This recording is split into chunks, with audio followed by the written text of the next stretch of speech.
तो hi my dear students. तो बच्चों ये एक स्मॉल सीरीज में आप सब बच्चों के लिए लेके आया हूँ जिसमें मैं रोज एक ऑर्गेनिक नेम रिएक्शन तुम्हें अच्छे से समझाऊंगा। तो ये किसी पर्टिकुलर एग्जाम के लिए रिलेटेड ना होकर ये हर स्टूडेंट जिसको केमिस्ट्री का एग्जाम किसी ना किसी तरह से देना है, 11th 12th में है वो, और उसे या तो 11th का एग्जाम देना है या 12th का एग्जाम देना है, या फिर वो जेई या नीट या फिर बोर्ड्स देने वाला है। तो हर बच्चे के लिए नेम रिएक्शंस बहुत इंपॉर्टेंट है। ठीक है। तो ऐसा नेम रिएक्शन में तो नहीं होता कि एल्डोल कंडेंसेशन जेई में अलग होती है और नीट के एग्जाम में अलग होती है। तो नेम रिएक्शन का बच्चों अपना ही इंपॉर्टेंस होता है, और उन्हें तुम जितने अच्छे से याद करो, जितने अच्छे से प्रैक्टिस करोगे, उतना तुम्हारा स्कोर बढ़िया होगा, चाहे पेपर कोई सा भी हो। 11 12 केमिस्ट्री अगर उसमें आ रही है तो नेम रिएक्शंस की बच्चों काफी इंपॉर्टेंस होती है। तो ये जो सीरीज है ना, ये ऐसा किसी पर्टिकुलर स्टूडेंट के लिए नहीं है। आप पीसीबी से हो, आप चाहे पीसीएम से हो, चाहे आप केवल बोर्ड्स की प्रिपरेशन कर रहे हो, आपके लिए ये सीरीज जो मैं लेके आया हूँ नेम रिएक्शंस वाली आपकी हेल्प करेगी।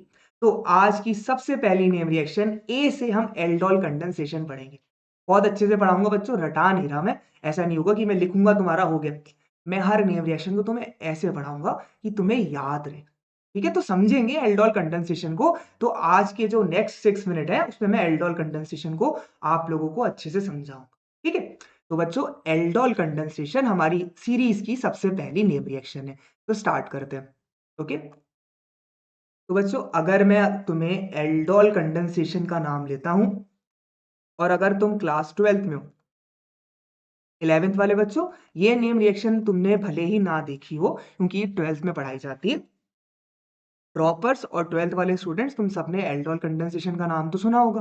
तो देखो, एल्डोल जिसमें या तो एल्डिहाइड ग्रुप और एल्कोहल ग्रुप हो, ऐसे कंपाउंड इसमें बनेंगे जिसमें या तो एल्डिहाइड कीटोन, यहाँ पे दोनों एक ही बात हो गई, तभी एल्डोल कहा गया, और एल्कोहल ग्रुप उसमें हो। तो एल्डोल कंडेंसेशन से तुम ऐसे कंपाउंड्स बनाओगे जिसमें एल्डिहाइड कीटोन सिमिलर हो प्लस एल्कोहल ग्रुप हो।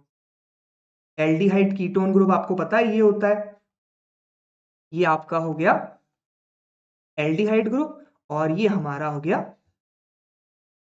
पर ये कीटोनिक और ये एल्डिहाइड। और इसी के साथ ऐसा इसमें एक फंक्शनल ग्रुप और होगा जिसमें हाइड्रोक्सिल लगा। जैसे कि एल्डोल कंडेंसेशन में क्या बनने वाले हैं, ऐसे कंपाउंड जिसमें एल्डिहाइड ग्रुप भी होगा और एल्कोहल ग्रुप भी होगा। एल्डिहाइड कीटोनिक एक बात हो गई। हम यहाँ पे इसे कीटोल कंडेंसेशन नहीं कहेंगे, एल्डोल कंडेंसेशन में एल्ड का मतलब दोनों कीटोन और एल्डिहाइड दोनों है। तो पहले याद रखना कि ये दोनों कीटोन भी देते हैं और एल्डिहाइड भी देते हैं। आप कहोगे सर आप इतना डिटेल में क्यों पढ़ा रहे हो, कि बच्चों देखो, ऐसा नहीं होता कि डायरेक्टली अब तुम जैसे बोर्ड की तैयारी करो, चलो एल्डोल कंडेंसेशन पे शॉर्ट नोट आ जाएगी, पर वहीं तुम कंपटीशन की प्रिपरेशन कर रहे हो, चाहे जेई हो या नीट, इससे डायरेक्ट क्वेश्चन ना बन के इसके बारे में पर्टिकुलर बातें आ सकती है। तो इसे अच्छे से मेरे साथ देखो, सबसे इंपॉर्टेंट नेम रिएक्शन होती है एल्डिहाइड कीटोन्स जब हम पढ़ते हैं। ठीक है।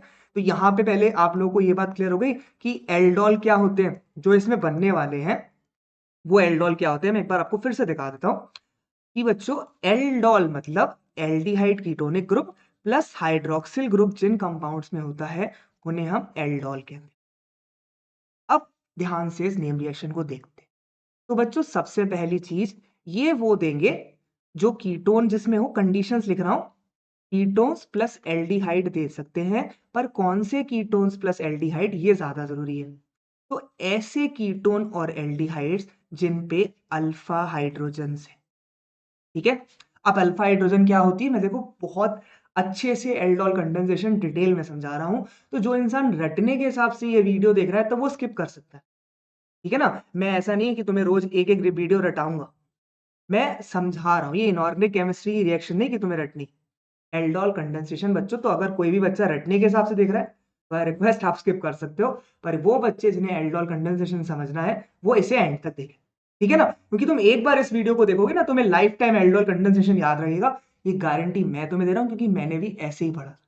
ठीक है ना। I am a engineer, I am not a chemistry particular branch से नहीं हूं, तो मेरी रटने से ज्यादा समझने की वो है। ठीक है ना। हम बीटेक करते हैं तो हमें प्रैक्टिकल नॉलेज होती है, तो रटने वाली चीजें हमें बहुत बुरी लगती है क्योंकि हम मैथ ज्यादा पसंद करते हैं। तो मैं आपको सिमिलर ही बता रहा हूँ, ये मैं आपको ऐसे बढ़ाऊंगा कि आपको ये रटनी ना पड़े। ठीक है, यहां तक बातें क्लियर हो गई। अब तीसरी बच्चों बात, इसमें हमेशा डाइल्यूट बेस का यूज होगा। याद रखना डाइल्यूट बेस का यूज होगा और मैं आपको एंड में बताऊंगा मैंने डाइल्यूट क्यों यूज करा। बेस आप NaOH यूज कर सकते हो, आप बेरियम हाइड्रोक्साइड यूज कर सकते हो, उसमें कोई दिक्कत नहीं, पर डाइल्यूट होना चाहिए यानी वाटर लेवल बहुत होना चाहिए।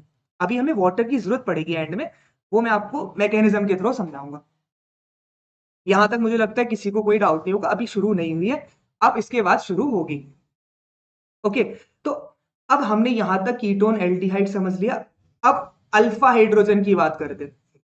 ठीक है, तो बच्चों ये एक एल्डिहाइड है, ये एक एल्डिहाइड है, इसका नाम इथेनल होता है, ये इथेनल है। ठीक है, इसे आप एसिटल्डिहाइड भी कह सकते हो, पर अभी मैं इसे इथेनल कहूंगा। ये कार्बन आपका अल्फा कार्बन होता है, डबल बॉन्डेड कार्बन का पड़ोसी जो कार्बन होता है उसे अल्फा कार्बन के, और उस पे लगी हुई हाइड्रोजन हमारी अल्फा हाइड्रोजन कहलाती हैं। ठीक है, डबल बॉन्डेड कार्बन के पड़ोस वाले कार्बन पे लगी हुई हाइड्रोजन अल्फा हाइड्रोजन कहलाती है। अल्फा हाइड्रोजन एसिडिक हाइड्रोजन के नाम से भी जानी जाती, या फिर एक्टिव हाइड्रोजन के नाम से भी जानी जाती। तीन इसके नाम होते हैं, अल्फा हाइड्रोजन, एसिडिक हाइड्रोजन या एक्टिव हाइड्रोजन।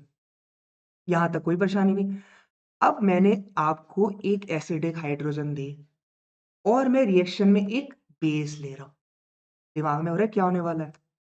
एक एसिड है, एक बेस है। क्या होता है बच्चों जब एसिड बेस रिएक्ट करते हैं? अगर मैं, बहुत ध्यान से बच्चों समझना, देखो आपने मान लो इथेनॉल ले रहे हैं, हम इथेनॉल की एल्डोल कंडेंसेशन करा रहे हैं, तो देखो इथेनॉल के हमेशा दो मॉलिक्यूल लेंगे। ठीक है ना, इसे हम सिंपल एल्डोल पढ़ा रहा हूं, क्रॉस एल्डोल नहीं पढ़ा रहा मैं। और ये मैंने OH माइनस होगा, देखो NOH है तो हमारे पास OH आयंस होंगे। ठीक है, अब सबसे पहला मॉलिक्यूल देखना इथेनॉल का, ये देखो, ये है इथेनॉल। इस इथेनॉल में बच्चों, इस इथेनॉल में आप ध्यान से देखना, इस कार्बन की एक हाइड्रोजन और ये OH माइनस, क्या ये इसे रिमूव करेगा? क्योंकि ये बेस है, ये एसिडिक हाइड्रोजन है, बेस के साथ चली जाएगी, वाटर बन जाएगा बच्चों। अब बच्चों एक बात बताओ, ये हाइड्रोजन यहाँ अपने इलेक्ट्रॉन दे के जाएगी, ये अपने हाइड्रोजन दे के जाएगी, तभी तो एज ए H प्लस जा पाएगा, जाएगा H प्लस की तरह। तो मेरी बात बताओ, अगर कार्बन पे इलेक्ट्रॉन आ रहे हैं तो कार्बोकेटाइन बना, कार्बोनाइन बना। यहाँ पे पहला स्टेप होता है बच्चों कार्बो एनायन का फॉर्मेशन। दिख रहा है तुम्हें? इसे लोग कंजुगेट बेस भी कह सकते हैं। लोग क्या मतलब, केमिस्ट्री में इसे कंजुगेट क्या कहा जाएगा? बेस कहा जाएगा, क्योंकि जब आप एसिड से H प्लस निकालते हो तो एक कंजुगेट बेस बनता है। तो स्टेप 1 बच्चों देख रहे हो, एक कंजुगेट बेस बना। वंस अगेन मैं रिपीट करता हूं बच्चों, आप लोगों को सीधा आप प्रोडक्ट लिखना आता है, बहुत आसान है, हर कोई लिख सकता है। वो डबल बॉन्ड मिला देते हैं, सब रटा देते हैं कि इथेनॉल का एल्डोल कंडेंसेशन का प्रोडक्ट हर कोई लिख सकता है। पर अगर जो बच्चा अच्छे से मैकेनिज्म को समझता है तो फ्यूचर में अगर इससे घुमा फिरा के भी क्वेश्चन आएगा वो कर लेगा। ठीक है ना, समझ रहे हो? इंटीग्रेशन के, जैसे मैथ में इंटीग्रेशन के फॉर्मूले होते हैं, पर क्या हर क्वेश्चन इंटीग्रेशन का फॉर्मूले से हो जाता है? डिटेल में भी घुसना पड़ता है ना कभी कभी मैथ में। इसी तरह से एल्डोल कंडेंसेशन, कुछ बच्चों को सीधा फॉर्मूले से आंसर लिख के काम हो जाएगा, पर लाइफ में ऐसे क्वेश्चन जरूर आएंगे तुम्हारे पास इन्हीं नेम रिएक्शन से, जिसमें तुम्हें मैकेनिज्म के अंदर घुसना। ठीक है, तो मैं बहुत अच्छे से ही समझा रहा हूं ताकि तुम्हारा क्लियर हो जाए।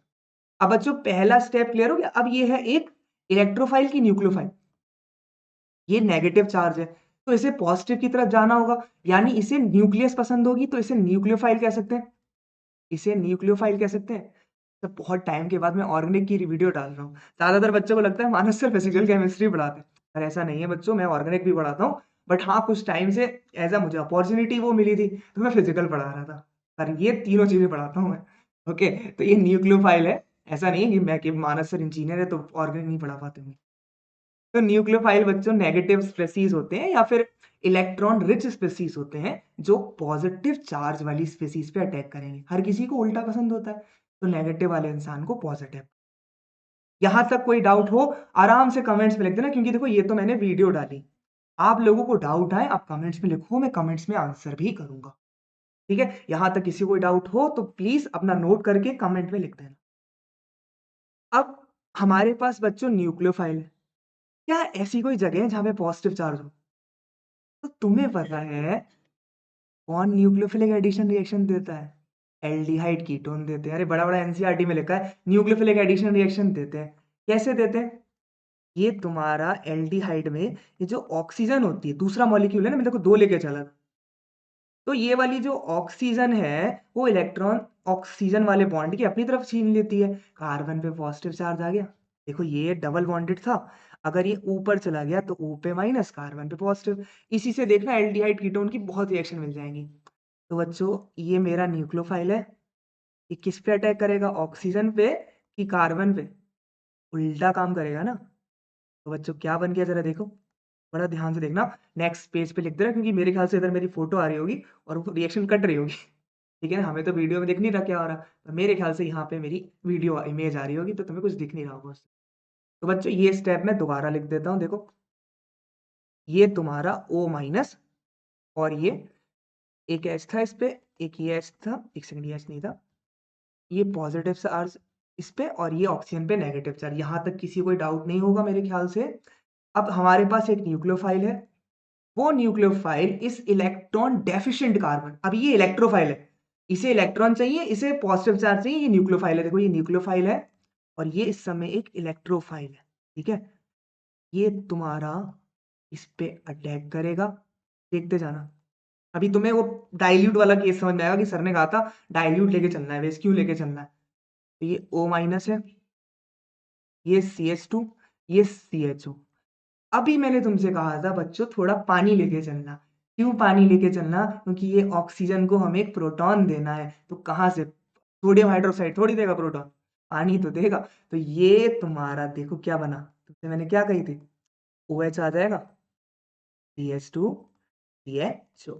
तो बच्चों इन्हें हम कहते हैं beta hydroxy aldol. Beta hydroxy ketone कह सकते हो, बीटा हाइड्रोक्सी एल्डिहाइड कह सकते हो, क्योंकि ये अल्फा कार्बन है, ये बीटा कार्बन है। तो बीटा पे देखो हाइड्रोक्सी लगी है, बीटा कार्बन पे हाइड्रोक्सी है ना, डबल बॉन्ड का पड़ोसी अल्फा और डबल बॉन्ड का पड़ोसी बीटा, तीसरा वाला गामा हो जाएगा। तो देखो बच्चों एल्डोल कंपाउंड बना। फिर से दिखा दूं पूरा स्ट्रक्चर खोल के, देखो CH3COH, ठीक है, और ये तुम्हारा CH2 और ये एल्डिहाइड। तो एल्डोल, एल्डोल प्रोडक्ट मिल गया तुम। अब देखो रटना आसान है, मुझे पता है सब बच्चे रट लेंगे कि सर आप इतनी मेहनत क्यों कर रहे हो, हम तो सीधा सीधा प्रोडक्ट लिख लेते हैं। पर अंदर क्या हो रहा है, ऐसे क्वेश्चन भी तो आते हैं। तो यहाँ तक मेरे ख्याल से यार बच्चे को बात क्लियर हो गई होगी। ठीक है, हो नहीं हो तो डाउट्स अपना कमेंट्स में लिख देना। और आखिरी बार बच्चों देखो, मैं तो ये शॉर्ट सीरीज है ऐसा नहीं है, तो इसमें अगर हीट का साइन बना, आप कहोगे सर कहीं कहीं डबल बॉन्ड लगा होता है, एल्कीन बना होता है, हम बड़े कंफ्यूज हो जाते हैं कहाँ एल्कीन बनाना है कहाँ एल्डोल बनाना है। तो अगर तुम्हारा डबल बॉन्ड लगा हो तो ये OH और ये कार्बन अपना एक हाइड्रोजन रिमूव करके वाटर निकाल देता है। ठीक है ना, OH और H निकल जाएंगे, तो तुम्हें पता है क्या बन जाएगा, एल्कीन बन जाएगा। ठीक है, तो ये तुम्हारा हीट का साइन अगर बना है तो ये एंड प्रोडक्ट होगा, वरना एल्डोल पे रिएक्शन रुक जाती है। ठीक है बच्चों, तो मेरे ख्याल से तुम्हें ये बातें क्लियर होंगी। छोटी सी सीरीज लाया हूं, नेम रिएक्शन तुम्हें थोड़ा थोड़ा पढ़ाऊंगा। आज मैंने एल्डोल कंडेंसेशन पढ़ाई है, नाम नहीं बताऊंगा, अगली नेम रिएक्शन कौन सी होगी सरप्राइज रहेगा। कैनिजारो हो सकती है, क्रॉस एल्डोल हो सकती है, बेंजोइन हो सकती है, रोजनमुंड हो सकती है, वुड्स हो सकती है, शॉर्टन बॉमन हो सकती है, या फिर तुम्हारी डाइएजोडाइजेशन, कुछ भी बढ़ा सकता हूँ। लेकिन 5 मिनट वाली नेम रिएक्शन सीरीज को तुम ज्वाइन कर लेना, नोटिफिकेशन के लिए लाइक कर देना और सब्सक्राइब करे रहना, तो तुम्हारी नेम रिएक्शन बहुत अच्छी करा दूंगा। कोई सा भी एग्जाम हो, एग्जाम इस समय एग्जाम से वो नहीं है, नेम रिएक्शन तुम्हें इतने अच्छे से पढ़ाऊंगा, जेई एडवांस का भी पेपर हो उसमें भी तुम क्वेश्चन करो। ठीक है ना, board, JEE advanced, JEE mains, PYQ, sorry NEET का एग्जाम, हर किसी में एल्डोल कंडेंसेशन इतनी ही आनी चाहिए। इसके बाद की जो डिटेलिंग होगी वो क्रॉस एल्डोल वगैरह हम देखते चलेंगे। कोई डाउट हो अपना कमेंट में लिख देना। दूसरा एक छोटा सा टास्क मैं तुम लोगों को देना चाहता हूं, अगर इस वीडियो को अच्छे से देखा है तो इसका नाम क्या होगा IUPAC, और इसका नाम क्या होगा IUPAC, ये कमेंट्स में मुझे प्लीज बताएं। एक इसका नाम और इसका नाम मुझे कमेंट्स में बताएं कि ये कंपाउंड जो बने इनका नाम क्या है। इसी तरह से कीटोन की होती है। तीसरा टास्क आपका है कि जब ये एसीटोन करेगा, देखो अल्फा हाइड्रोजन है इस पे, ये भी आपका एल्डोल कंडेंसेशन कर लेगा। तो इसका आंसर प्रैक्टिस करना और याद रखना, फॉर्मल्डिहाइड आपका है, इस पे अल्फा हाइड्रोजन नहीं होते तो ये एल्डोल कंडेंसेशन नहीं देता। ऐसे क्वेश्चन हम और प्रैक्टिस कर लेंगे। इस तरह से बेंजल्डिहाइड भी नहीं देता क्योंकि उस पे भी अल्फा हाइड्रोजन नहीं होते। एल्डोल क्रॉस एल्डोल देता है, बात की बात है, पर ये दोनों एल्डोल नहीं देंगे। ठीक है, तो आप लोगों के 3 होमवर्क है। एक तो एसीटोन का एल्डोल प्रोडक्ट क्या बनेगा उसकी आईयूपीसी कमेंट में लिखोगे, पहला टास्क। दूसरा, ये जो 2 प्रोडक्ट मैंने बनाए इनकी आईयूपीसी भी आप कमेंट्स में लिख। ओके, तो बच्चों ये ऑर्गेनिक नेम रिएक्शन सीरीज से जुड़े रहना, आपकी हेल्प कर दूंगा। वीडियो को लाइक कर देना, अगर पसंद आए चैनल से सब्सक्राइब हो जाओ। तुम्हारी केमिस्ट्री को मैं इतना अच्छा कर दूंगा कि एग्जाम कोई सा भी हो, तुम्हारे 80% मार्क्स उसमें आ जाए केमिस्ट्री में। ठीक है ना? बाकी 20% तो बच्चों तुम्हें खुद एफर्ट डालना होता है। हर टीचर 80 तक की तैयारी कर सकता है, बाकी 20 तुम्हारे हाथ में हो। ओके, तो ऑल द बेस्ट। मिलते हैं, इसी चैनल से जुड़े रहना। लाइक सब्सक्राइब कमेंट्स करते रहो, शेयर करो, इसकी रीच इतनी बढ़ा दो कि सर मजबूर हो जाए रोज 3-4 वीडियो बनाने के लिए। Okay, bye bye, take care.